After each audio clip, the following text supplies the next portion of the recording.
And thanks to all the players on the stage, thanks to everyone in this room, thanks to all of you watching at home, we are now here in Las Vegas, 10,000 strong, grown from 64 people.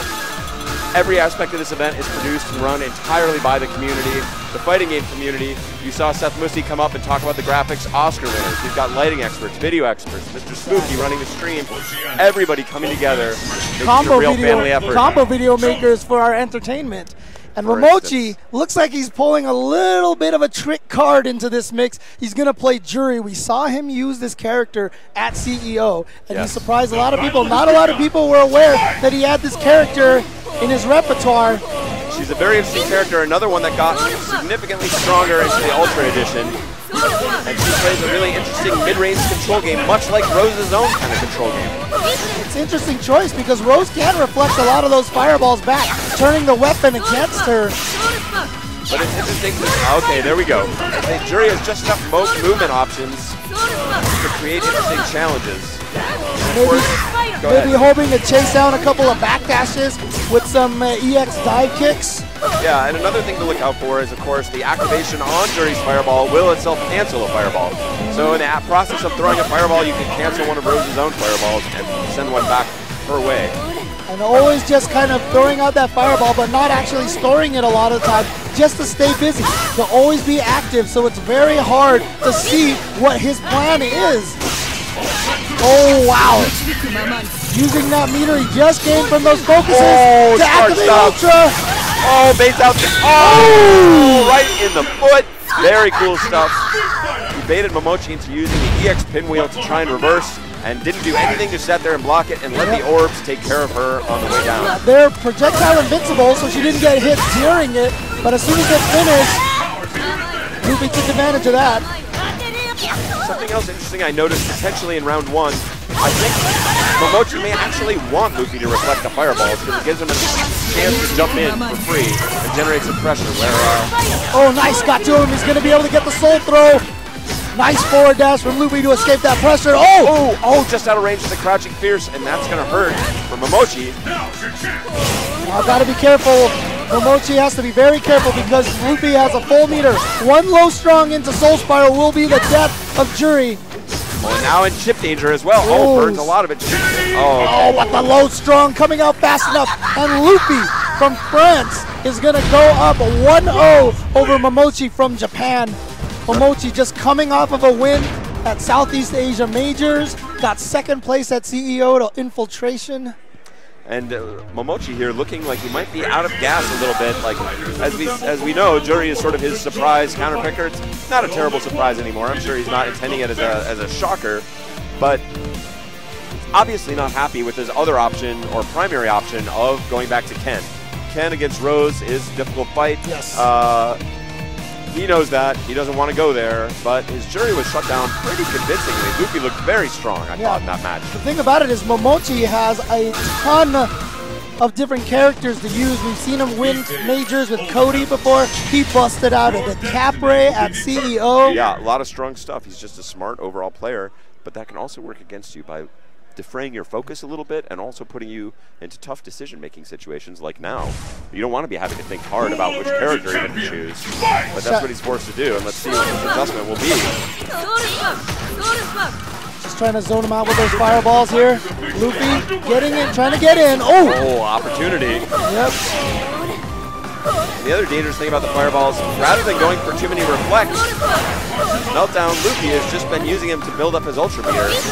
Those orbs so strong. It's such a nice ultra. Wow, great chase down. Oh, and then using that close standing forward kick, unthrowable, goes over low attacks. Perfect for beating any form of crouch tech. Good chase down from Louffy, but not able to get a knockdown. But it doesn't matter. Louffy still has the life lead right now, so he can play this very defensive game. And Jury sitting on a full Ultra 2 or nearly full. Oh, nice.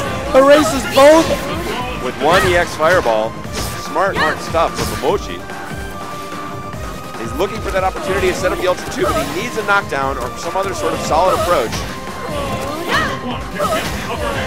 Momochi's got to try to figure out a way to gain some offense. He's went with Ultra 2. At CEO, he used W Ultra, took advantage of being able to have the Feng Shui engine for some instant offense. But here, he's chosen to go with the Combo Ultra. And I think we saw in the first game, he did try and use the dive kick out of the air first. Okay, here we go. Oh, that's exactly it. Yep. And that is going to close it out in stylish fashion for Momochi. Round one.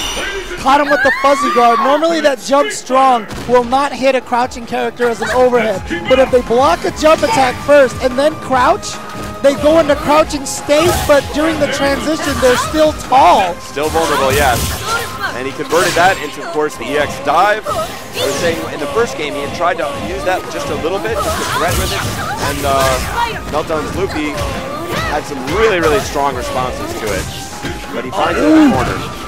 Louffy has had a life lead for most of these matches, which means Momochi has always been playing from behind. He's always been having to try to figure out how to get past the wall. But look at this! This is no longer. This is one of those forward-moving walls, those deck walls in those Final Fantasy games that keep coming forward. The Star Wars trash compactor is coming for you.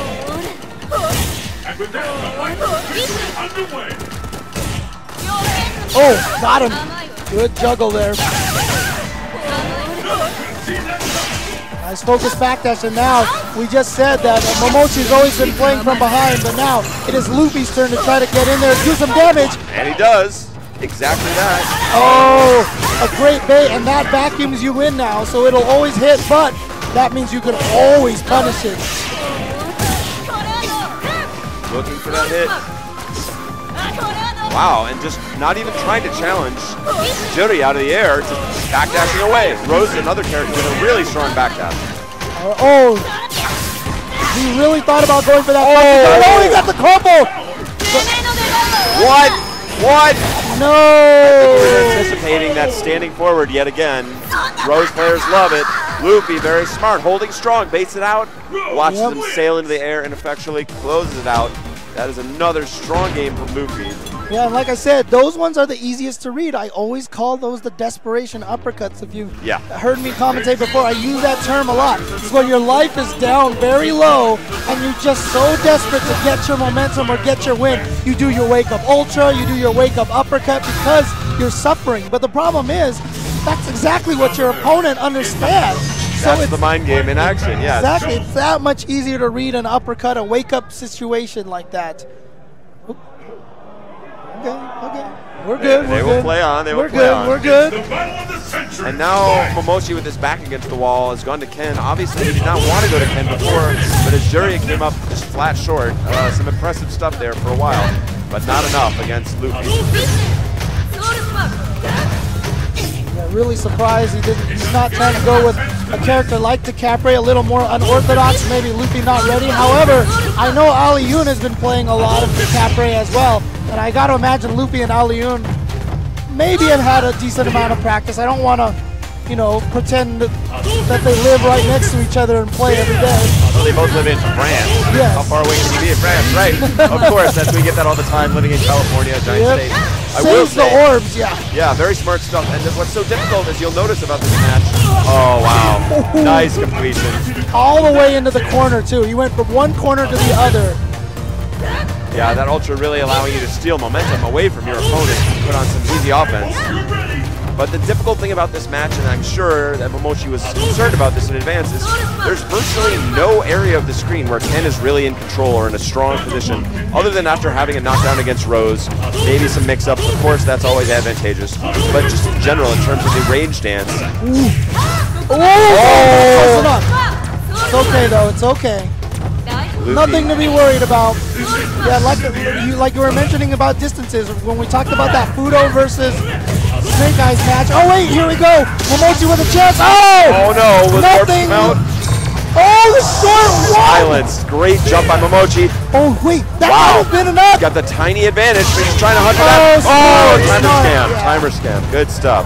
But like we were talking about that Fudo Snake Eyes match, there was that one distance where Fei Long had a huge advantage over Zangief. That's really what this game is about, walking to the distances that your character has an advantage. And like you said, for the most part, Ken doesn't have any of those distances against Rose. In this match, yeah, very, very difficult stuff. And, you know, walking to those distances sounds easy, but of course the opponent is moving around at the same time and sticking out attacks intended to punch your face, which that's the difficulty of this game. Yeah. It's a dance. It's all a dance. You're just dancing with your opponent, except you're not cooperating. You're actually trying to throw each other off with your dances, but you're still reacting to every step they take, every move they make. Oh! Did he go? No, he dashed back. Okay, smart stuff. But still, forced to retreat here in the face of this. Again, not worried about getting damage. Just wanted to kill that momentum from Ken. And Louffy knows he's got control, he's got healthy life lead, and keeping Ken at a very ineffectual distance. Don't forget, guys, this is loser's bracket. If Louffy wins this game, he will send Momochi home. There's a new buff. Able to go through fireballs completely with the EX Soul Spiral. Oh, and again, just showing the dominance. Oh, building some meter for the next round. All right, here he finds the Kara grab. Gets out of there. And did he jump? I think he jumped. This could be the end for Momochi. All right, 1 round away for Louffy. He is not happy with just being the first European to represent in top 8. He wants to be the first European to win this tournament completely. And it's looking like he could do it based on this. He's just completely mauled Momochi here so far. Still match point Louffy. Momochi still trying to get on the board, but with a chance here after a big early life deficit. Yeah, everything is looking great for Louffy right now. And Louffy just building all the meter in the world, almost has an ultra even though he's taken very little damage. There it is. Activate ultra yet? No, he's gonna save it. Momochi down to his last hope. What's it going to be? Oh! And just stands up into the fireball and everything is coming of roses for Louffy. He has defeated Momochi and he is going to move on in the loser's bracket. Momochi sent home in 7th place. I'm excited to see again that France has bypassed the high five that we were stuck with in the US to do the double high five. I mean, you and I have both missed a few high fives in our time. Attempting a double high five after a high anxiety kind of match like we just saw there just shows the composure of Louffy and his French compatriots. And look, everybody at home who's seen me commentate before knows I'm not cool at all whatsoever. Well, I was with Filthy Rich. He walked up to me and he was like, down low, and I just whipped completely. It was I really hit myself sad. in the groin. Yeah, pretty much. It went maximally bad. Hey, if I hit myself in the groin, at least I would have hit something. I mean, it was pretty sad. So, you know, I think I need to go to Europe and study their high five technology with the double high five. There we go. Ricky may be raiding my closet. I don't know how I feel about this one. It's a confusing mix of the Evil Genius. Well, he wore it better than I ever did. He's got complete seriousness. Sakanoko, of course, known as one of the 5 fighting gods of Japan. A really legendary player known for his execution. I think made a first name for himself on Vampire, the Darkstalkers series to American fans. Interestingly, I will say, you know, we just finished with the World Cup today. The Brazilian fans, apparently the Brazilian fans have taken Sako under their wing a bit, even though he hails from Japan and is definitely Japanese native. He went to the Treta Championships down there and actually was able to win that and won over a lot of Brazilian fans. So shout out to the Brazilian community, one of the hardest working bunches out there. I just met one of them, Dennis from Portal Versus. Dennis is an amazing guy, yeah. Works very, very hard and has a lot of great friends down there. Was lucky enough to meet some of them. Really impressed with those guys. So shout outs to Brazil as we take this into the other remaining American, Ricky Ortiz, up against one of Japan's fighting gods, Horisako, going with Evil Ryu. Now Ricky Ortiz just saw his EG teammate Momochi go down. I'm sure he does not want to let people see 2 EG players go down right in a row. Oh. And a crumple to start off. And a rare drop of execution from Sako. Indeed. Who is known for his execution. And Ricky smelling blood going in. Sako finding his feet. Good counter. Good block from Ricky, but again, Sako with the drop. Wow. Very uncharacteristic of him. Oh, and he baits it out. He baits out the throw. don't think it's going to kill. But it puts him in danger of some chip damage stuff. What's he going to? Yes, he finds the cross-up. And that's deceiving because sometimes that's not even a cross-up. You know, I mean, yeah, it's very rough, yeah. I was talking to Justin. He says, actually, large time, those dive kicks aren't cross-ups. But because they look so ambiguous, more people walk into them than they should. It's very starts. I was really impressed by Ricky's round 1 play there. Okay, here we go. He played in a very neutral sort of reserve style at the very opening, even after he got crumpled, but as soon as he saw Sako drop that combo, he went ham. Went straight for the throat, said, okay, I can tell you're off your game, I'm going in, I'm going to take some chances I wouldn't take against you ordinarily, and he got paid off in a big way. Fantastic stuff. Great adjustment from Ricky Ortiz. Yeah, and despite being good friends and being on the same team, Ricky and Justin both use Rufus very differently. Ricky very offensive, as you mentioned. That's what we saw in the first round, but here's another crumple. Sako's not going to miss this one. Oh, fancy stuff. And he stood, when he had Ricky cornered, he stood the perfect distance saying, really all you can do here is roundhouse sweep. Don't you want a roundhouse sweep? Ricky took the bait and he had a focus attack queued up right there and able to land the combo. Close out round 2. Strong recovery from Sako. And this is something that's very fortunate for Sako. Rufus has a hurt box designed very poorly so that EVO Ryu gets unique combos on him. He gets more loops off of the Crouch Fierce into the Ryuso Kaku than other characters. Oh! And that was beautiful closer by Ricky. I mean, he had a really big lead that whole round, but he did the early dive kick to say like, oh, whoops, I did an early dive kick. Like, surprise, I actually didn't mistime anything. I've got another dive kick coming down. Well, you think you're going to throw my errant first dive kick. Very smart stuff. Whoa! Now these guys are going at it. I like this. Nice change of pace from some of the science. The chess matches we've seen so far here today. Oh, again, Sako dropping combos. But a lot of control here shown. Ricky battling out perfectly spaced dive kick. Got a forward throw instead of a back throw. I'm sure he would have liked that. Oh, nice. 2-hit close standing forward. Rarely seen, yeah. The throw tech from Sako. And Ricky pushing his way out. Great crouching strong counter. Oh, a backdash instead of an uppercut from Sako. He doesn't want to risk it. He's got the life lead. I think that's very smart. You don't need a challenge in this situation. Looking for it, looking for it. Again, not trying to challenge that. Oh, wow, Ricky just using that to push him closer to the corner. Oh, he missed the stand strong. He did. That was, and again, Ricky has gone to that low form, or excuse me, the low strong anti-air against, that could be it. It is Hori Sako answering back. Round 1 of game 2. Yeah, Ricky showing that crouching strong consistently as anti-air. And that is a slight risk against EVO Ryu. It does have some aerial options, including a dive kick. It's not the best dive kick, because it doesn't give you as much flexibility as, say, a Kami dive kick. But it does put that standing, or the crouching strong from Rufus as a relative risk. Oh, wow. That's one of the new features of that move. Juggles fully now. Oh, he read the teleport. Oh, doesn't get the punish. And Sako does get the punish. Oh, no, but does not get an offensive attack on Ricky's wake up with proper timing. So now Ricky taking momentum away. Sako saying, I have the uppercut here. Oh, here we go into Ultra. Yes. All right, no EG specialty. A lot of the EG players known for accidentally dropping that. What's Ricky got here for the finish? Oh, good tech. And Sako's out. Just short of the crumple. Oh my. So smart by Ricky. He says, all I need is this much damage to close it out. I don't care if this move doesn't combo in anything. I'm just going to throw it out relentlessly. Eventually, Sako will run into it.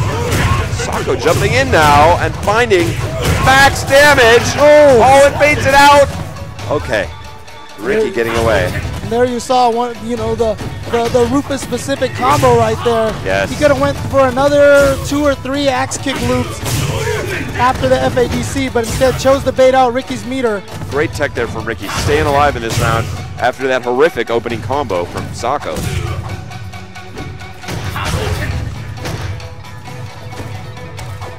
Pressure. Oh, here we go. That is what EVO Ryu is so good at. Choosing to juggle with the jab uppercut to get the meaty fireball situation. Oh! Wow, great tech again by Ricky to stay alive here. Dominant round from Sako and playing so strong, maintaining his perfect position, dancing into low forward range only when he chooses. But the problem is Ricky slowly getting him closer to the corner. That's exactly what Ricky wants, so he can get Galactic Tornado with the Ultra. Oh, there's that standing forward, and now in danger of chip damage. Finds the opening. Again with the low sweep. Oh, he got it! He got it! Ricky Ortiz! It's going to be very close. He'll read without much life. Yes, and the crowd feeling it. Ricky Ortiz, 5, the last remaining god of Japanese Street Fighter or fighting games in general. But you know what? If we were going to make a 5 Gods of America, Ricky Ortiz would easily be on that list. I think that's correct, as might Snake Eyes. These are some incredible players. Snake Eyes relatively new, but incredible skill. America well represented here in the Final 8, and Ricky looking to see what he can do. I know he wants this. We had a discussion about this earlier. He said, I know I can win this. I looked at the bracket. I know what my opponents are capable of. I know I can win. I like that attitude. Yeah, and he's playing so strong so far. And Ricky, of course, was second place finisher only to Daigo in 2010. So we talked about only 1 champ left. Oh, look at this. Ow. Ow, make it stop. Ow. Ay, ay, ay. Well, we do have 1 runner-up here as well in Ricky Ortiz. Oh, did he get him? Smart stuff. But it's not going to be the full animation. Doesn't need it. Will still be enough to kill. And I can tell you Sako's happy with that, but that is only round 1 of this game 3. Sako still needs to get on the board with the win. Oh, he baited out the throw attempt again. Smart stuff from Ricky. Sako's combos looking so, oh, big trade scramble, double dizzy. Evil Ryu does get dizzy a little easier than most characters. And Ricky, oh, just bullying him. So many fierces. Stage now transitions to nighttime. Sako opening with those jabs, finding pay dirt, now going low. Looking much better this round. Oh, again, dropping the combos, but still gets the dizzy here. Dizzy of his own and answering back, looking to put Ricky out in this game 3. Oh, so, oh, ah, oh. Oh my God. I don't, won't somebody think of the children? Humanity, I don't even know about that combo, and just like that, Sako looking pleased. Back on the board, it is going to be 2-1 in this best of 5 set. Nice. Keep pushing and doing some control on that tornado. But Sako in there again with the jump, drops one. Sako now going to those jabs much more often, not respecting Ricky's throw options. Oh, and he's got it dizzy again. Oh, this is going to go right into Ultra. I don't think it's going to kill because the Ultra wasn't that full. Oh, it is. It's enough. It is enough. Okay. All right. Even Sako might have been a little surprised by that. Ricky needs to find his feet. After such a strong start, Sako has answered back in a big way and is now 1 round away from evening it up. Oh, and Ricky with his own drop now. Let's see, Ricky has had a lot of momentum in the first two games. Let's see if he's playing a little more nervous now with those drops. Oh, and there it is, that risky crouching strong, but Ricky pulls it out in the scramble. Here we go. Oh, again, second time he's dropped that link. Yeah. Very troubling. Not this time, he's got it. And he gets his own dizzy to counter Sako. Great stuff. Once again, it's going to be match point. Ricky Ortiz, and this is an elimination match. This is losers bracket action. Sako, the god of Japanese fighting games, could be on the fast track to 7th place. Ricky not dropping it again this time. Pushing him towards the corner. Oh, get him again. Low strong now, and the left focus. Style time, but a little bit of a drop. Still in good position. This is actually better for him. Exactly. He only got the 1 dizzy on that 1 hit, and he got the Ricky Ortiz. So tough. And now we have just had Europe and USA take turns sending 2 of the Japanese players home. They were the only group that had 4 representatives here, but they are only down to 2 now. Very quickly, they are falling away, and it's going to be Gact now returning to the stage, representing Singapore. Is he fighting Louffy? Because I saw Louffy walking up the stage, If that's the case, that means Ricky and Snake Eyes may have to do a country kill. That would be a tough one for the American fans, but that's how it goes as you approach these top 8s. Man, what an amazing round. That was so much bowling.